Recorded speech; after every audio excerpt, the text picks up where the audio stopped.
আমি যখন ছোট ছিলাম বুঝলেন, আমার এক স্যারে আসতো আমাকে পড়াতে। এখন পড়াই তো ঠিক আছে, খালি আমারে মারে, পড়া পারিনি, কিন্তু মেধাবী ছিলাম অনেক।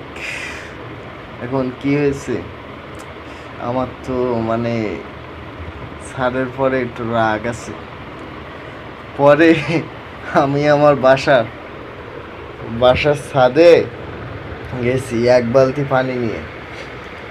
যেই স্যারে বেরোইছে না, দিলাম ঢাইলি স্যারের গায়ে, ছাদের পরেতে। এখন স্যারে তো বিজি শেষ।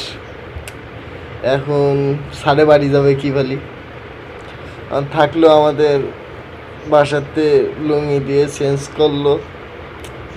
পরের দিন আবার পড়াইতেছে, তখন আমারে ধরছে, ধরি কয় তুই আমার গায়ে পানি দিলি কে।